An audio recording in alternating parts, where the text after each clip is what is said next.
Imagine, se puder, o pulsar de uma cidade romana em seu auge. Não uma cidade qualquer, mas Corinto. Uma metrópole vibrante, um caldeirão de culturas, um centro nevrálgico de comércio e ideias, estrategicamente aninhada no istmo que une o Peloponeso ao restante da Grécia.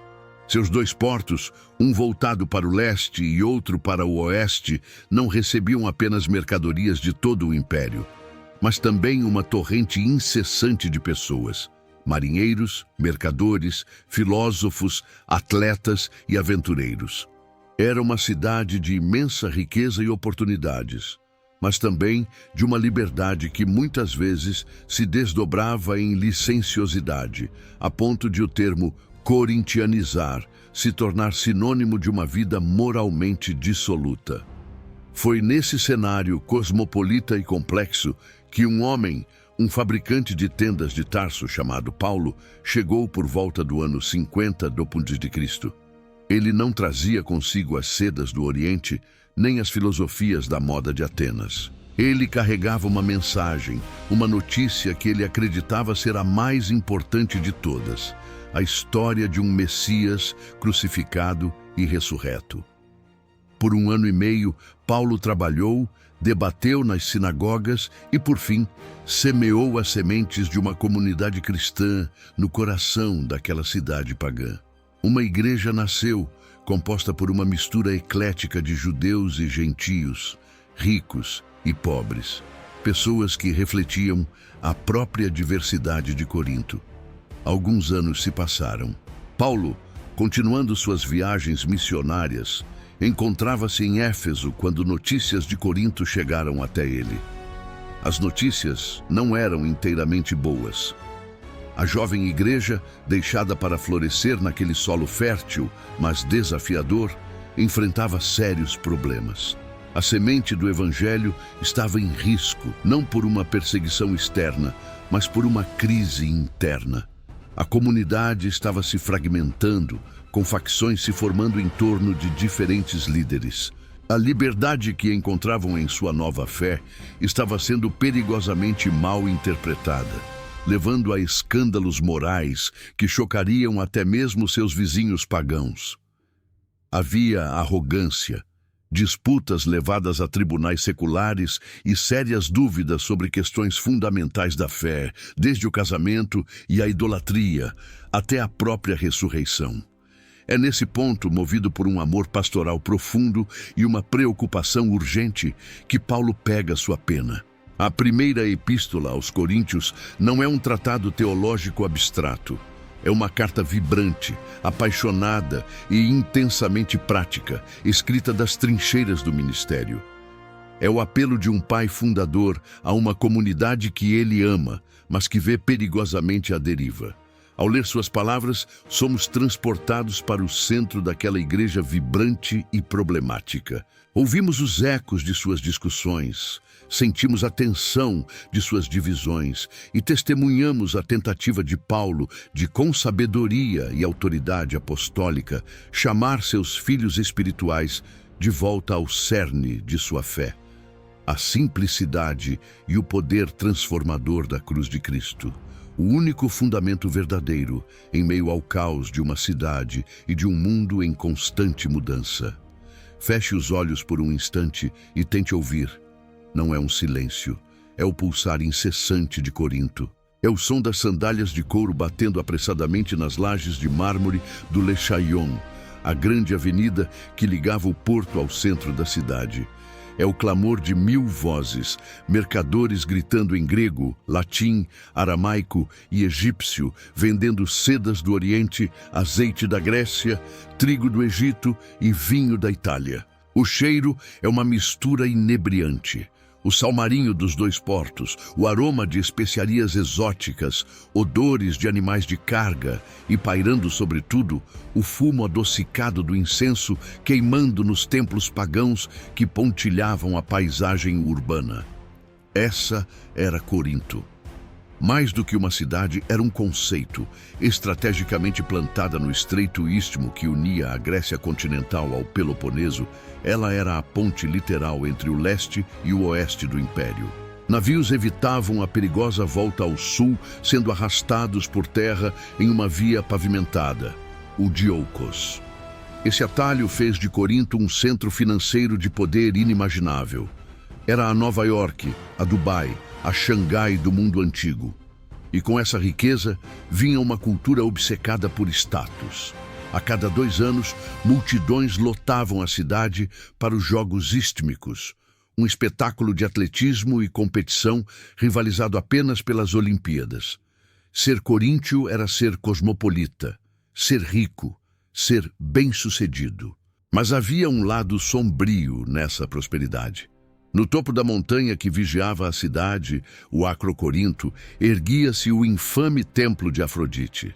A cidade era tão notória por sua licenciosidade e prostituição, muitas vezes religiosa, que o termo corintianizar se tornou uma gíria em todo o império para descrever uma vida de deboche moral absoluto. Em cada esquina, uma nova filosofia cínica, um novo culto de mistério oriental, uma nova oportunidade de prazer e uma nova tentação. Foi nesse cenário elétrico, vibrante, orgulhoso e moralmente confuso que um homem chamado Paulo chegou. Ele não chegou com a pompa de um filósofo ou a riqueza de um mercador. Ele veio cansado, vindo de Atenas, trabalhando com as próprias mãos como fabricante de tendas para se sustentar. E ele começou a falar, não sobre filosofia grega ou sucesso material, mas sobre algo que soava como loucura para os ouvidos de Corinto. Um Messias judeu que havia sido crucificado, a morte de um criminoso e que havia ressuscitado. Por 1 ano e meio, ele trabalhou, debateu e amou as pessoas daquela cidade. E uma igreja nasceu. Mas que igreja? Não era um grupo limpo e ordenado. Era um reflexo exato da própria cidade, um grupo improvável, explosivo e bagunçado de pessoas.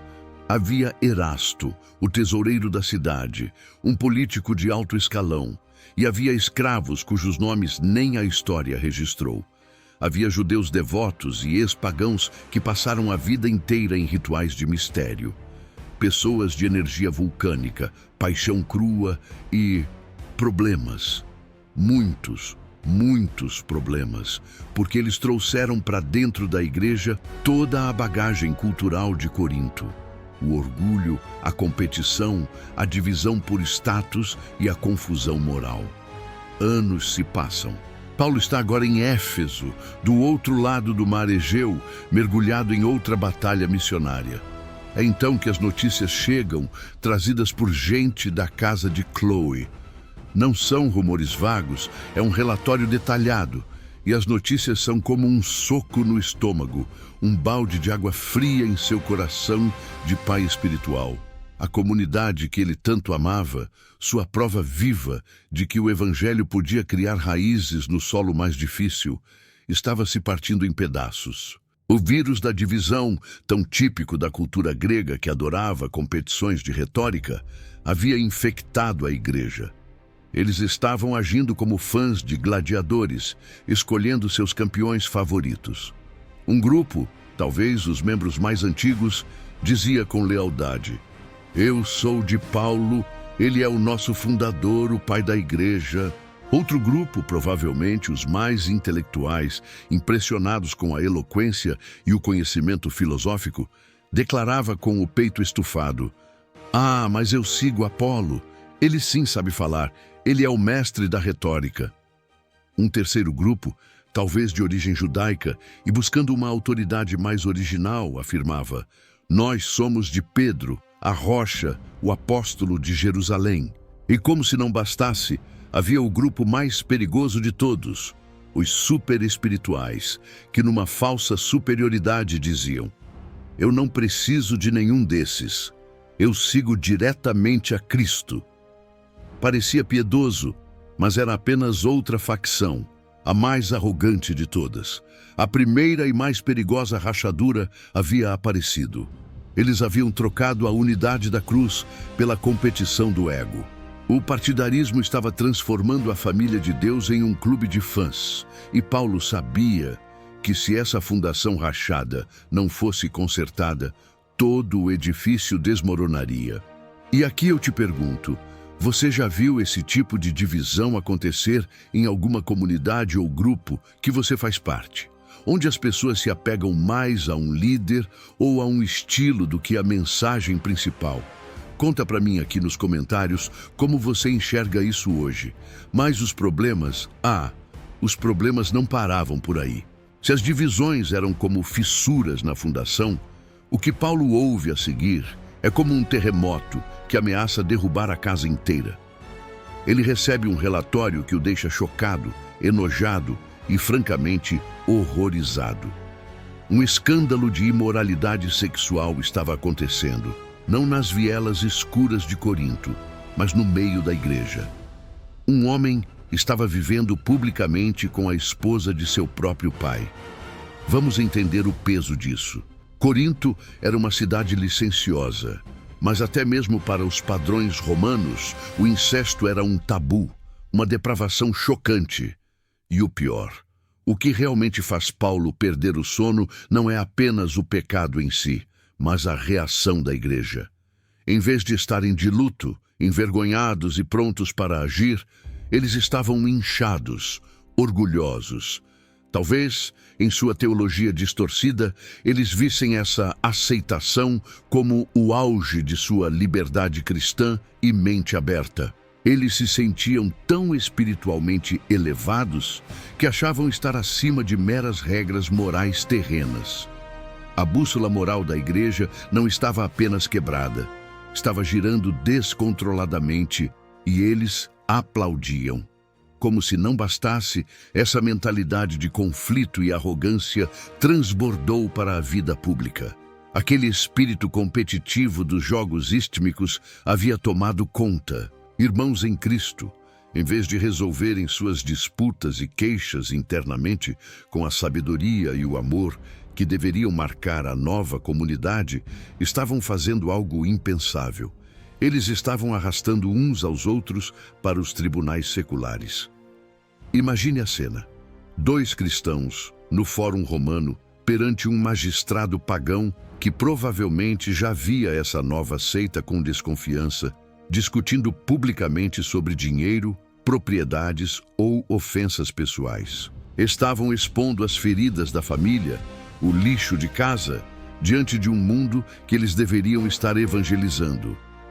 Era um espetáculo de hipocrisia, uma mancha terrível no nome de Cristo, tudo por causa de orgulho, ganância e a recusa em perdoar.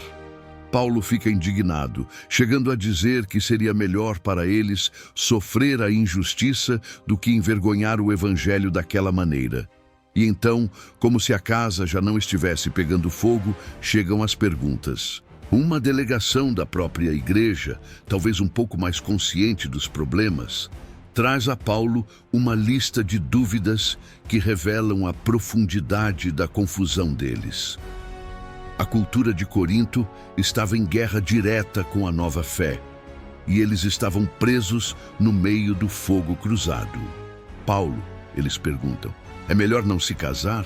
Dada a urgência dos tempos, devemos todos ser celibatários, e quem já é casado com alguém que não crê, deve se divorciar? Havia uma confusão total sobre sexo, casamento e espiritualidade. E a maior de todas as questões práticas, e sobre a carne. Em Corinto, quase toda a carne vendida no mercado, o macellum, foi antes oferecida em um ritual em um templo pagão. E os templos não são apenas locais de culto, são os restaurantes e centros sociais da cidade. Nossos amigos e familiares nos convidam para jantares lá. Podemos ir? Podemos comprar essa carne e comer sem problemas? Afinal, nós que temos conhecimento, ou gnoses, sabemos que um ídolo não é nada. Eles estavam certos em seu conhecimento, mas errados em sua arrogância. Eles não pensavam no irmão mais fraco, aquele recém-convertido que passou a vida inteira temendo aqueles demônios e que, ao ver um cristão mais forte comendo aquela carne, poderia ter sua fé destruída, sendo arrastado de volta à idolatria. Questões do dia a dia que revelavam um dilema central e atemporal. Como viver a nova fé em meio a uma cultura tão dominante e contrária a ela? E essa questão da carne sacrificada aos ídolos pode parecer distante, mas pense bem. Quais são as áreas cinzentas que os cristãos enfrentam hoje? Situações onde a Bíblia não dá um sim ou não direto e onde nossa liberdade pode ferir a consciência de outra pessoa. Compartilhe sua opinião nos comentários. Qual o maior desafio cultural que você vê diante desse terremoto de problemas, divisões sectárias, imoralidade tolerada, processos judiciais vergonhosos, confusão doutrinária generalizada? Paulo finalmente começa a escrever. E ele não usa de meias palavras. Sua pena é como um bisturi. Ele confronta a arrogância intelectual deles, lembrando que a sabedoria de Deus, a mensagem de um Messias crucificado, parece loucura para o mundo, mas é o único poder verdadeiro. Ele os chama de volta à santidade, à pureza, ordenando uma disciplina rigorosa para o caso de incesto. Ele oferece conselhos práticos e equilibrados sobre casamento. E sobre a carne, ele introduz um princípio revolucionário. Sua liberdade termina onde começa o bem-estar do seu irmão. O conhecimento incha, ele diz, mas o amor edifica. E então, no meio de toda essa correção intensa, a carta muda de tom. Paulo faz uma pausa. Ele está prestes a corrigir a bagunça que eles fizeram até mesmo na ceia do Senhor e no uso dos dons espirituais. Mas ele percebe que não pode consertar a prática sem antes consertar o coração. Ele percebe que a raiz de todos os problemas de Corinto, a divisão, a arrogância, a imoralidade, a falta de consideração, era uma só: a falta de amor. E ele nos presenteia com o capítulo 13. Um texto tão sublime que é lido em casamentos, mas que, em seu contexto original, é uma bomba atômica. É o remédio divino para a igreja doente. Ele descreve o amor não como um sentimento poético, mas como uma ação, um caminho, o caminho mais excelente. Cada frase é uma correção direta a Corinto. O amor não se vangloria, como eles faziam com seus líderes e dons. Não se orgulha, como eles faziam com sua sabedoria, não busca seus próprios interesses, como faziam nos tribunais e na ceia, não se alegra com a injustiça, como faziam ao tolerar o pecado. O amor era a solução divina para o orgulho, a inveja e a divisão que estavam destruindo a igreja. Com o amor estabelecido como novo fundamento, Paulo continua, organizando a bagunça caótica que eles haviam feito nos cultos. Eles tinham transformado a ceia do Senhor, que deveria ser um símbolo de unidade, em uma festa de divisão, onde os ricos comiam e bebiam até se embriagar, enquanto os pobres passavam fome. E eles haviam transformado a manifestação dos dons espirituais em uma competição de ego, uma feira de vaidades para ver quem falava em línguas mais alto ou tinha a profecia mais espetacular, criando um verdadeiro caos. E, finalmente, ele aborda a heresia mais perigosa de todas, o último pilar que estava sendo corroído. Alguns em Corinto, provavelmente influenciados pela filosofia grega que desprezava a matéria e o corpo físico, estavam começando a duvidar e até a negar a ressurreição dos mortos. Paulo entende que isso não é uma dúvida secundária, é um ataque ao coração do Evangelho. Com a força de uma testemunha ocular e a lógica implacável de um mestre, ele constrói o argumento mais robusto e apaixonado de todo o Novo Testamento sobre a ressurreição de Cristo e, por consequência, a nossa futura ressurreição. Ele lista as testemunhas. Ele declara que se Cristo não ressuscitou, a pregação deles é inútil, a fé deles é vã, eles ainda estão em seus pecados, e os cristãos são os mais dignos de pena de todos os homens. A ressurreição não era uma opção teológica, era o pilar mestre que sustentava absolutamente tudo. Essa carta, portanto, não é apenas uma lista antiga de regras ou um tratado teológico frio. É o retrato vívido, pulsante e dolorosamente honesto de uma comunidade real, com problemas reais, muito parecidos com os nossos. É o grito apaixonado de um pai espiritual tentando desesperadamente colocar sua família de volta nos trilhos, de lembrá-los de que, em meio ao caos da cultura, às falhas humanas e ao orgulho espiritual, o fundamento é um só e sempre será: Cristo, e este, crucificado e, acima de tudo, ressurreto. E então, o que me diz? Essa jornada profunda pelo coração pulsante e problemático de Corinto abriu sua mente? Percebe como a primeira epístola aos Coríntios não é um documento antigo e empoeirado, mas um espelho chocantemente nítido dos nossos próprios tempos? O partidarismo que cega, a busca desenfreada por status, a confusão moral em meio a uma cultura que nos pressiona, o orgulho espiritual que nos faz sentir melhores que os outros. Tudo isso poderia ter sido escrito na semana passada. Por isso, eu realmente quero saber a sua opinião. Das muitas questões que Paulo levantou, qual desses problemas enfrentados pela Igreja de Corinto você acha que é o mais perigoso e o mais presente em nossos dias? Onde você vê a cultura de Corinto mais forte em nossa sociedade? Deixe sua opinião aqui embaixo. O debate aqui nos comentários é o que enriquece a nossa comunidade e nos faz pensar juntos. E se você gostou dessa forma de mergulhar fundo, de não apenas ler o texto, mas de sentir o cheiro, ouvir os sons e entender o drama por trás das palavras, se essa análise profunda te deu uma nova perspectiva sobre essa carta tão vital, então, por favor, deixe o seu like neste vídeo. O seu like é o nosso combustível. Ele sinaliza para o YouTube que esse tipo de conteúdo profundo e cuidadoso é relevante e merece ser compartilhado com mais pessoas. Mas o mais importante de tudo, não deixe que essa seja uma visita única. Esta foi apenas a porta de entrada.